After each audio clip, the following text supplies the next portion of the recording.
नमस्कार दोस्तों, मेरा नाम है विजय कुमार गिरी और मैं आप लोगों का एक बार फिर से स्वागत करता हूं अपने यूट्यूब चैनल जिसका नाम है सुहा क्लासेस फॉर एग्रीकल्चर।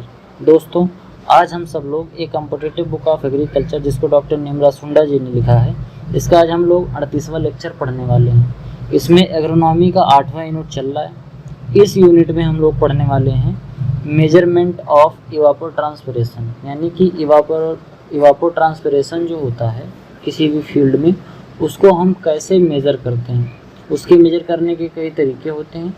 इन्हीं के बारे में आज हम लोग पढ़ने वाले हैं। तो बिना देर किए हुए स्टार्ट करते हैं मेजरमेंट ऑफ इवापोट्रांसपिरेशन को जानना। सबसे पहले देख लेते हैं जो सबसे पहला मेथड है वो है लाइसीमीटर।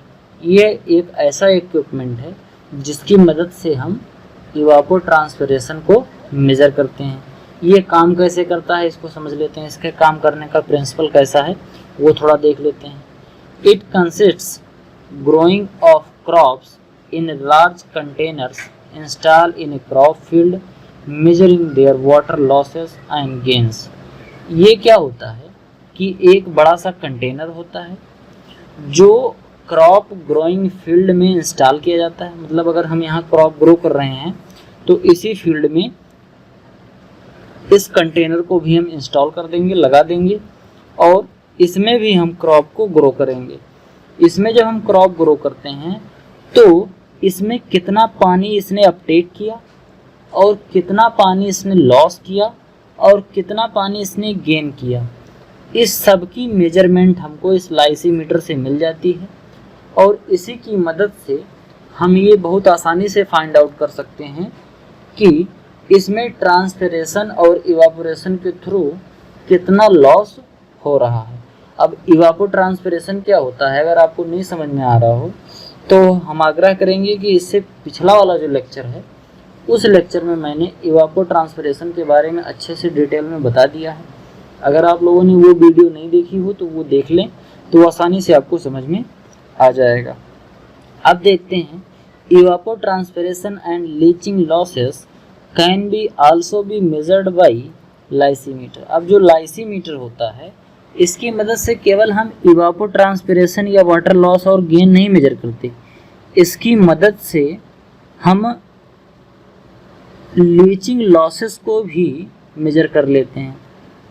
इरिगेशन के बाद जो वाटर का लॉस लीचिंग के थ्रू होता है इसको भी हम किससे मेजर कर सकते हैं, लाइसीमीटर से।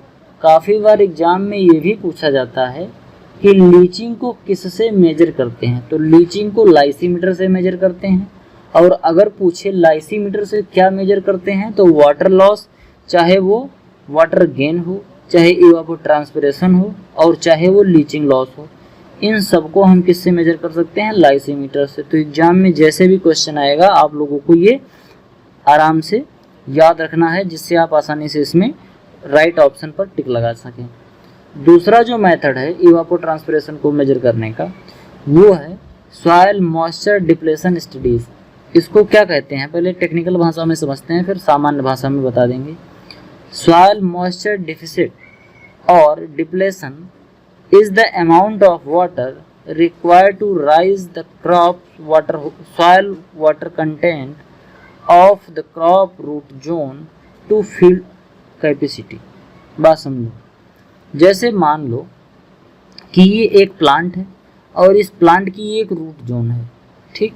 अब इस रूट जोन में कुछ पानी है अभी से। अब इस रूट जोन में लेकिन हमको इतना पानी चाहिए कि जिससे यहाँ का पानी फुल्ली फील्ड कैपेसिटी तक पहुँच जाए। मतलब इस सॉइल की यहाँ पर इस सॉइल की जितनी फील्ड कैपेसिटी है उतना पानी हमको यहाँ पर दे दें। तो जितना अमाउंट हम पानी देंगे उसी अमाउंट ऑफ पानी को हम बोलते हैं सॉइल मॉइस्चर डिफिसिट या डिप्लेशन। समझ गए? यानी कि किसी भी प्लांट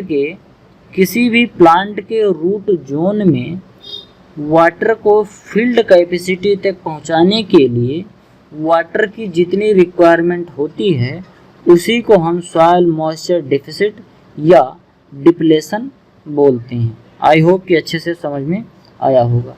डिप्लेशन का जो फॉर्मूला होता है वो होता है depletion equals to field capacity minus permanent wilting point into depth of soil या डेप्थ ऑफ रूट जोन, यानी कि प्लांट की जो रूट जोन है उसकी गहराई कितनी है ऊपरी सतह से, और bulk density of soil, soil की बल्क डेंसिटी कितनी है। इन्हीं को हम यूज करके किसी भी डिप्लेशन को निकाल सकते हैं, जहाँ पर जो FC है वो रिप्रेजेंट कर रहा है फील्ड कैपेसिटी को, परमानेंट बिल्टिंग पॉइंट जो है PWP ये परमानेंट बिल्टिंग पॉइंट को रिप्रेजेंट कर रहा है, D डेप्थ के लिए यूज हो रहा है, और DV जो है वो बल्क डेंसिटी के लिए यूज किया जा रहा है। इसके बाद जो तीसरे टाइप का मेथड है जिसकी मदद से इवापोट्रांसपिरेशन को मेजर किया जाता है वो है इवापोरेशन डाटा से, कि कितना इवापोरेशन हो रहा है किसी भी फील्ड में, उसके डाटा की मदद से हम इवापोट्रांसपिरेशन निकाल सकते हैं। अब इवापोरेशन निकालने के लिए कौन सा इक्विपमेंट यूज किया जाता है? इवापोरेशन को मेजर करने के लिए इवापोरीमीटर का यूज करते हैं। कौन सा इक्विपमेंट? इवापोरीमीटर का, इवापोरेशन से ही बना है इवापोरीमीटर। इसको यूज किया जाता है इवापोरेशन को मेजर करने के लिए, और जब हमको इवापोरेशन मेजर करके मिल जाएगा तो उसकी मदद से हम इवापोट्रांसपिरेशन भी निकाल सकते हैं। It is standard evaporimeter most widely use by agrometeorological observatories, मतलब कि मेट्रोलॉजिकल जो डिपार्टमेंट होता है जहाँ पर मेट्रोलॉजी से रिलेटेड चीज़ों की फोरकास्टिंग होती है, वहाँ पर ऑब्जर्वेशन होता है मेट्रोलॉजिकल चीज़ों की, वहाँ पर ये इक्विपमेंट इंस्टॉल किया होता है एक ओपन फील्ड में, और इसी ओपन फील्ड में इसको, जिसको हम बोलते हैं इवापोरीमीटर, इसको इंस्टॉल करते हैं और इसी की मदद से इवापोरेशन को हम मेज़र करते हैं।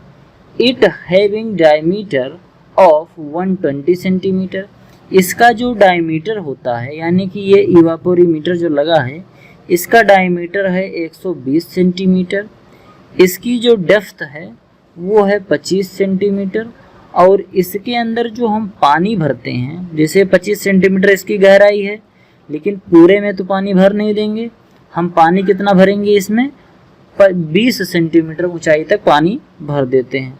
तो हम सुबह सुबह बिल्कुल पानी भर देंगे और 24 आवर के बाद उसका मेजरमेंट लेते हैं। मतलब जब हमने पानी को इसमें फिलअप किया था 20 सेंटीमीटर, उसके 24 घंटे बाद, यानी कि अगले दिन फिर उसी टाइम पर हम डाटा की मेजरमेंट करते हैं कि कितना इवापोरेशन हुआ है।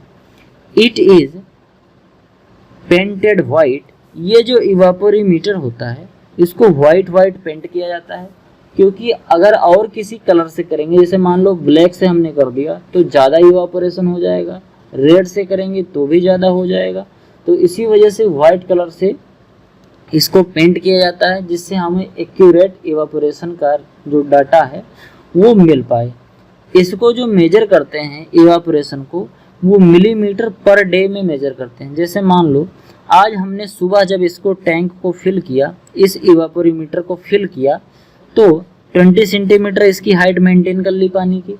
अब अगले दिन फिर से हम जब सुबह 7 बजे देखेंगे तो इवापोरेशन के थ्रू ये जो पानी है भाप बनकर उड़ जाएगा, इवापोरेशन के थ्रू उड़ जाएगा, तो पानी कुछ इसमें कम होगा। तो जैसे मान लो हमने कहा कि 10 मिलीमीटर पानी कम हो गया, कितना, इसकी जो पानी की हाइट थी वो 10 मिलीमीटर कम हो गई, तो हम क्या बोलेंगे कि 10 मिलीमीटर पर डे इसमें इवापोरेशन हो रहा है। यानी कि इस समय जो क्लाइमेट है, जो उसमें क्लाइमेट में 10 मिलीमीटर पर डे के हिसाब से इवापोरेशन हो रहा है। और जब हमको इवापोरेशन का डाटा मिल जाएगा तो इसकी मदद से हम इवापोट्रांसपिरेशन भी जान पाएंगे, आसानी से कैलकुलेट कर सकते हैं। उसके बाद जो अगला है संकिन स्क्रीन इवापोरीमीटर, ये भी इवापोरेशन को ही मेजर करने का एक तरीका है। इवापोरेशन पहले मेजर कर लेंगे, उसके बाद इवापोरेशन की डाटा से, उसकी मदद से इवापोट्रांसपिरेशन भी हम निकाल लेंगे। तो ये जो संकिन स्क्रीन इवापोरीमीटर है, इसको डेवलप किया गया था शर्मा और दस्ताने के द्वारा 1968 में। ये जो होता है यूज किया जाता है इवापोरेशन को मेजर करने के लिए किसी फील्ड कंडीशन में, यानी कि खेत में इवापोरेशन को मेजर करने के लिए संकीन स्क्रीन इवापोरीमीटर का यूज किया जाता है। It is determination of potential evapotranspiration upon evapotranspiration ratio which according to them varies from 0.95 to 1.05। कह रहा है कि संकीन स्क्रीन इवापोरीमीटर में जब हम डाटा में पोटेंशियल इवापोट्रांसपिरेशन का और इवापोरेशन का रेशियो निकालते हैं, पोटेंशियल इवापोट्रांसपिरेशन और इवापोट्रांसपिरेशन का जब हम रेशियो निकालते हैं तब वो रेशियो 0.95 से लेकर 1.05 के बीच में ही रहता है। समझ गए? किससे? संकीन स्क्रीन इवापोरीमीटर से। उसके बाद है पोर्टेबल इवापोरीमीटर। ये बहुत छोटा सा इक्विपमेंट होता है जिसको हम इधर से उधर आसानी से लेके आ जा सकते हैं क्योंकि ये पोर्टेबल होता है। इसको जो डेवलप किया गया था वो इजराइल के द्वारा डेवलप किया गया था, 1984 में डेवलप किया गया था। मेजर करता है ये evaporation for very short period के लिए। इस जो इजराइल वाला बना पोर्टेबल इवापोरीमीटर है, इसकी मदद से किसी शॉर्ट पीरियड ऑफ टाइम में हम इवापोरेशन निकाल सकते हैं। जैसे मान लो कि बाकी जो इक्विपमेंट अभी मैंने बताए उसमें आप एक दिन में कितना मिलीमीटर इवापोरेशन हो रहा है उसको जान पाएंगे, लेकिन अभी मान लो हमको ऐसा काम लग जाए कि 1 घंटे में या आधा घंटे में या 2 घंटे 3 घंटे में कितना इवापोरेशन हो रहा है, तो उसको तो हम उससे एक्यूरेटली मेजर नहीं कर पाएंगे। अगर कम शॉर्ट पीरियड ऑफ टाइम रहेगा तो उससे उस मेथड से, जो पुराने वाले मेथड अभी जितने मैंने पढ़े, उससे एक्यूरेटली तो हम निकाल नहीं पाएंगे कि कितना इवापोरेशन हो रहा है। तो इसके लिए हमको पोर्टेबल इवापोरीमीटर का यूज करना पड़ता है। उसके बाद अगली हेडिंग जो है वो है कंजम्पटिव यूज ऑफ वाटर। तो अभी तक आप लोगों ने पढ़ा इवापोट्रांसपिरेशन को मेजर करने के तरीके। अब आप पढ़ेंगे कंजम्पटिव यूज ऑफ वाटर, मतलब किसी भी क्रॉप को ग्रो करने के लिए हमको कितने वाटर की रिक्वायरमेंट होती है, इसको हम कैसे फाइंड आउट करते हैं। तो उसके लिए it is used to designate the loss due to evapotranspiration and water use by plant for metabolic activities. इसको हम कैसे मेजर करते हैं? Consumptive use of water equals to evapotranspiration plus water use in metabolic activity. किसी भी crop को grow करने के लिए हमको कितना पानी चाहिए उसको जानने के लिए अगर हम ये फॉर्मूला लगाएं तो हम आसानी से फाइंड आउट कर सकते हैं कि उस क्रॉप को ग्रो करने के लिए कितना हमको वाटर चाहिए। ये है Cu इक्वल टू ET बोले तो evapotranspiration plus water use in metabolic activities. अब इसमें क्या होता है देखो समझते हैं। About 99% of water loss in plant due to evapotranspiration. Only 1% of water is used in actual metabolic process. जो प्लांट में हम पानी देते हैं उसमें से लगभग 99% जो वाटर है वो लॉस हो जाता है इवापोरेशन और ट्रांसपिरेशन के द्वारा, यानी कि कुछ इवापोरेशन के द्वारा और कुछ ट्रांसपिरेशन के द्वारा ये पानी लॉस हो जाता है। लगभग कितना परसेंट? 99%, यानी कि ज़्यादातर पानी लॉस ही हो जाता है। बचा कितना? 1% पानी।